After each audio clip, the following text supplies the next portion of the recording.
I had known for a long time that I didn't belong in this family. Even as a child, I realized I was like a misplaced puzzle piece among my own relatives.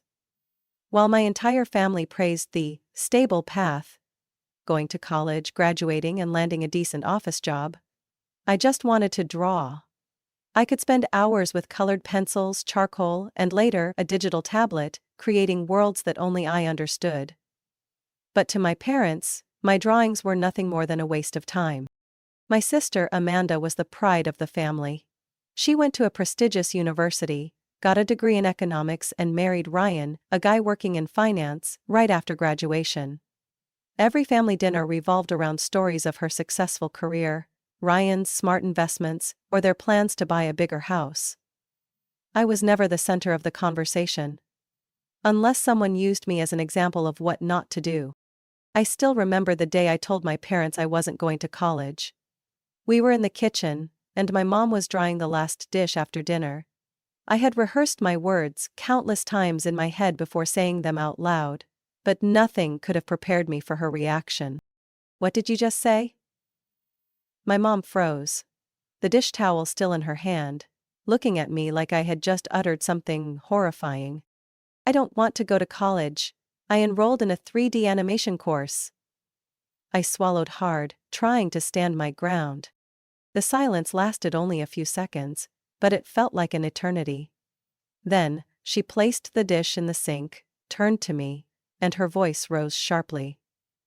"Are you out of your mind? You plan to waste your life drawing nonsense?" Before I could say anything, my dad jumped in. His voice was calmer but no less disappointed. "Look at Amanda.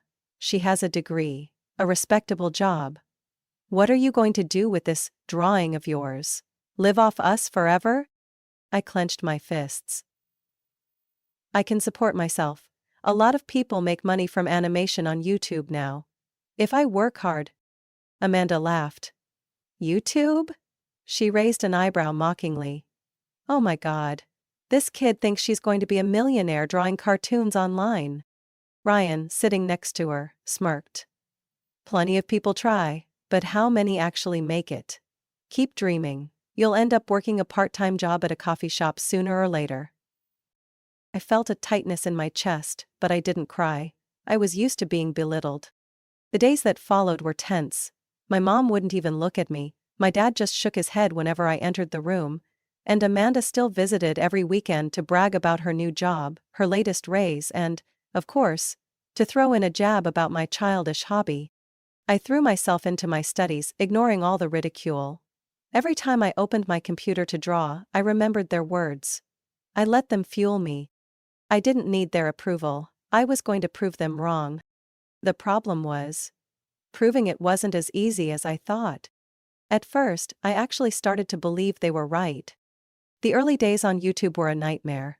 I spent hours editing videos, drawing frame by frame, learning how to adjust audio and add effects, only to get a few dozen views. Some nights, I stayed up until dawn checking if anyone had left a comment. But the results were disappointing. My first videos were clumsy, the animation stiff, the storytelling weak. And of course, my family never missed a chance to remind me of that. Amanda especially loved to mock me. Every time she visited, she'd smirk when she saw me glued to my computer.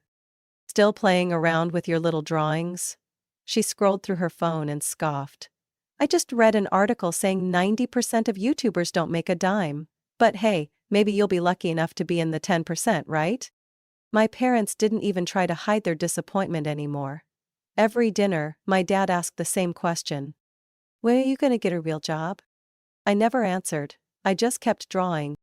Even though my channel wasn't taking off, I knew I couldn't give up. I started analyzing successful animation channels, studying their techniques. I joined forums for independent animators, learned how to make movements smoother, how to create characters with more depth. I improved, little by little. Then, one day, one of my videos suddenly blew up. It wasn't the one I thought would succeed, just a short animation, a simple story about a lost cat, but somehow it resonated with people. Overnight, it hit 500,000 views. Then, 1, 0, 0, 0, 0, 0. Then, a million. My inbox was flooded with messages from strangers. I cried watching this. Thank you for making it. My kid has watched it 10 times. Do you sell merchandise? Can you make a part 2? I need to know what happens next. I couldn't believe it. But I didn't stop. I used this momentum to push my channel forward, constantly creating new stories and improving my animation quality. Gradually, my following grew. 1, 0, 0, 0, 0, then 1, 0, 0, 0, 0, 0. One day I received an email from a company wanting to sponsor my video. For the first time, I made real money from my passion. But I didn't say a word to my family. I didn't want to give Amanda a chance to mock me, or see my parents look at me with skepticism. I let them believe I was still failing. They continued to talk about me as if I were living in a fantasy world, while I quietly proved them wrong. As time passed, my channel kept growing. 1 million subscribers, then 2 million. I started getting contracts for short animated films, selling my own merchandise, and opening an online store. My bank account grew thicker each month, but I remained silent. Until one day, I decided it was time for them to know.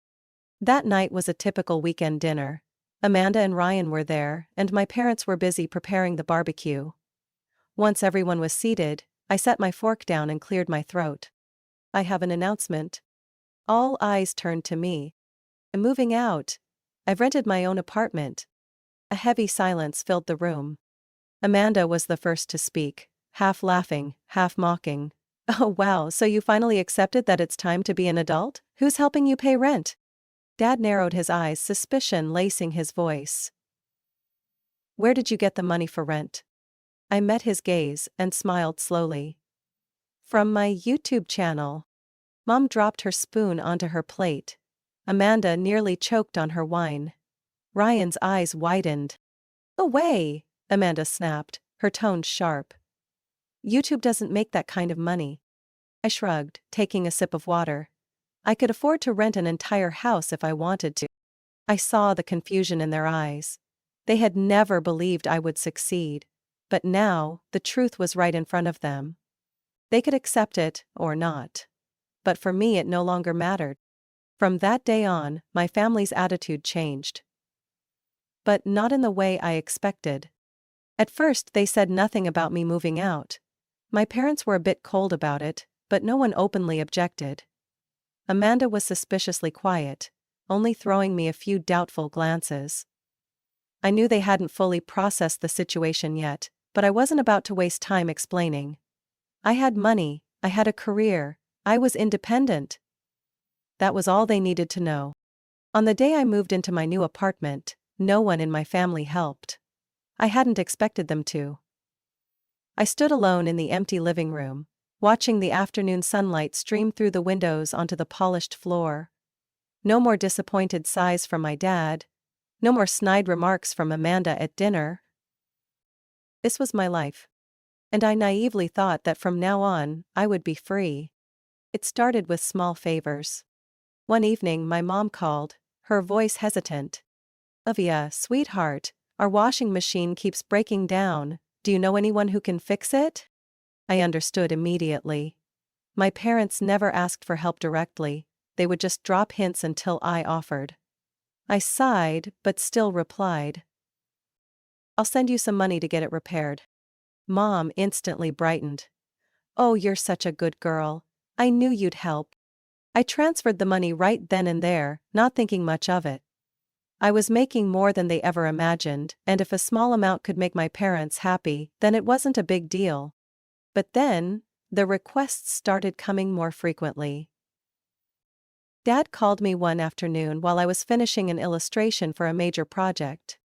Sweetheart, our electricity bill is really high this month and we're a bit short. Can you help out a little? Amanda texted me late at night. Olivia, Joey is growing so fast I have to keep buying him new clothes. Can you help me out just this month? The next month they called again. This time it was the water bill. Then roof repairs. Then property taxes. Then groceries for the kids. I started to feel like something wasn't right. At first, I convinced myself that it was fine. I was making enough money to help my family. Wasn't that a good thing? But then I realized they weren't just asking for help. They assumed it was my duty. One evening, I dropped by my parents' house for dinner as usual. The moment I sat down, Dad let out a sigh and started the all-too-familiar conversation. "Property taxes went up so much this year, your mom's been worried sick." Mom set her spoon down, looking at me expectantly. Amanda, meanwhile, kept her eyes glued to her phone, as if this conversation had nothing to do with her. I stayed silent for a moment before asking, "So, what's your plan?" The room went completely still. Mom stared at me as if I had just said something absurd.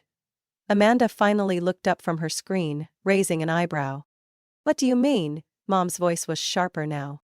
"I mean, have you figured out how to pay for it, or are you expecting me to help, like always?" Mom sighed, as if I had disappointed her. "You make so much money. What's a little help? We raised you for so many years." Dad nodded in agreement. "That's right, you're living a comfortable life while we're struggling. Don't you think that's unfair?" I let out a small, bitter laugh. "Unfair? What about me?" I had worked myself to exhaustion to get to where I was. When they laughed at me, I still pursued my passion, and now, they saw my success as nothing more than an open wallet for their convenience?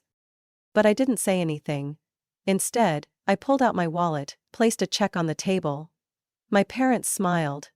Amanda gave me a quiet nod, as if I had simply fulfilled an expected obligation. That time, I gave in. And it was the biggest mistake I ever made. After that, things only got worse. Amanda and Ryan ran into financial trouble after having their second child. Ryan lost his job, and Amanda had to take time off work to care for the baby. So, naturally, they turned to me. "I know you're making good money," Amanda said over the phone. "Rent prices are crazy high.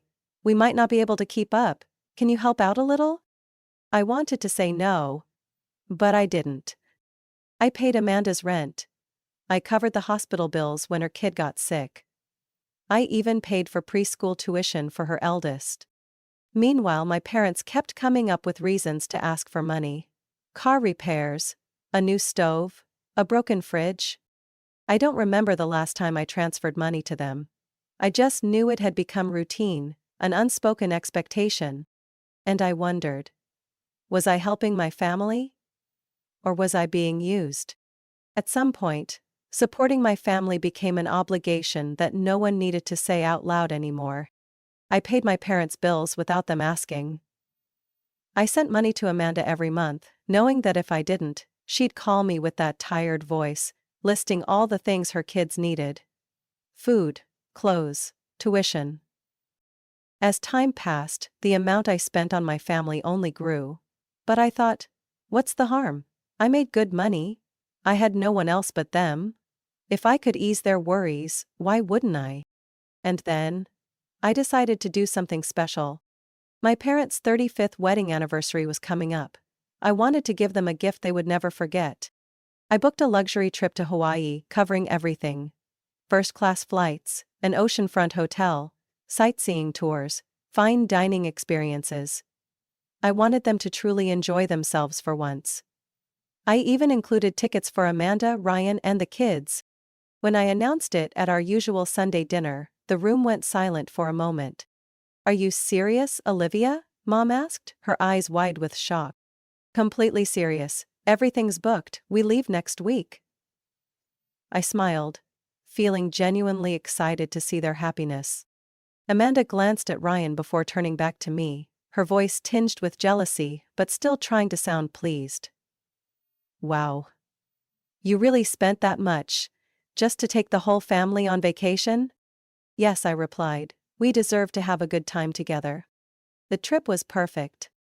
I saw my parents smile more than ever. Amanda and Ryan finally got some time to relax, and the kids ran freely along the beach. I thought that maybe, at last, I had done the right thing. Maybe this was how I could keep my family together. But I was wrong. A few weeks after returning from Hawaii, I moved on to another plan. gifting my parents a new car. Their old one was falling apart, and I knew they couldn't afford a replacement. On the night of their anniversary party, I handed them a small gift box. Mom opened it, and when she saw the car keys inside, she looked up at me, eyes wide with shock. "Go outside and see," I said. Everyone rushed to the front yard, and there, parked in the driveway, was a brand new SUV with a giant red bow on top. My mom cried, my dad stood in stunned silence. The entire evening, they kept hugging me, telling me I was a wonderful daughter, that they were so proud of me. I believed them. I believed that, after years of being overlooked, I had finally earned the recognition I had always longed for. I had no idea that right after that night, they were already planning to betray me. One Saturday morning, I stopped by my parents' house unannounced. I thought I'd help my mom clean up a bit, maybe check on the new car with my dad. While Mom was outside in the garden, I wandered into Dad's office. I had always loved this room. It was where I used to do my homework as a kid, where I once dreamed of a bigger future. I flipped through some old papers on his desk until a thick envelope, stamped by a law firm, caught my attention. I hadn't intended to read it, but then, a line on the header made me freeze. Last will and testament of... I opened the envelope. And I went numb. My parents' entire estate, the house, their savings, everything, was being left to Amanda. My name wasn't mentioned anywhere. I read it again, convinced there had to be some mistake. But no. It was all right there, in black and white. After everything I had done, after all the money I had given them, I wasn't part of their plans. The door behind me creaked open. I turned to see my parents standing there, their faces pale as they realized what I was holding. "Care to explain this?" I asked, my voice eerily calm. My mom bit her lip, stepping forward with her hand outstretched. "Olivia, you shouldn't be going through your father's paperwork." I tightened my grip on the document. "So when were you planning to tell me, before or after you signed it?" Dad cleared his throat, trying to maintain his composure. "You don't understand, Olivia. Amanda needs this house more than you do. You have a stable career, you don't need..." "Don't need?" I cut him off with a bitter laugh. "What about everything I've done for you? The money I send every month, the bills I pay, the car I bought, the Hawaii trip I covered." Mom sighed as if I were a stubborn child refusing to see reason. "You're still young, Olivia. You'll make more money. But Amanda has a family, she has kids. She needs the help more than you do." I stared at them, unable to believe what I was hearing. At that moment, I finally understood. The hugs, the gratitude, the moments they had acted proud of me, it was all a facade. They had never truly seen me as an important part of this family. I had wasted my entire life chasing the approval of people who never valued me. That day, I walked out of my parents' house with a hollow feeling in my chest. Not because of the money I had spent. Not because I wanted to fight Amanda over an inheritance. But because for the first time in my life, I realized I had never truly belonged in this family. For days I didn't reach out to anyone. I didn't want to hear their excuses or start an argument. I buried myself in work, trying to push everything out of my mind. But my mother's words haunted me. "You have a career, you don't need this. Amanda has a family, she deserves it more than you." As if I had never existed as a real member of this family. As if I were just a financial resource, an endless wallet for them to exploit. A week later, my mom called me. Her voice was softer than usual, but I knew it was nothing more than a carefully controlled calm. "Olivia, the family needs to meet with you. Come over for dinner on Saturday. We need to discuss some important matters." I almost refused immediately, but then, I decided to go. Not because I thought they would change their minds, but because I wanted to hear them say it all out loud. On Saturday night, I drove to my parents' house, parking right next to the SUV I had bought for them. Just a few weeks ago, I had thought I would always be a part of this home. Now, I wasn't sure if I even wanted to step inside anymore. As I entered, the tension in the air was so thick I could almost cut through it. My dad sat at the head of the table, my mom beside him, while Amanda and Ryan sat across from them. They were all already seated, as if this was some kind of family meeting. One where I was the only one unaware of the agenda. Mom was the first to speak. "Your father and I have thought carefully about the will," she said slowly, choosing her words with deliberate caution. "And we've decided to sign the papers transferring the house to Amanda now, to avoid any complications later." I glanced around the table. Amanda was trying to hide a smile.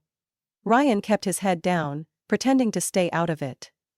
Dad sighed, as if he didn't love this decision but wasn't going to fight it either. I crossed my arms, nodding slowly. "So? That means nothing belongs to me?" I asked, already knowing the answer.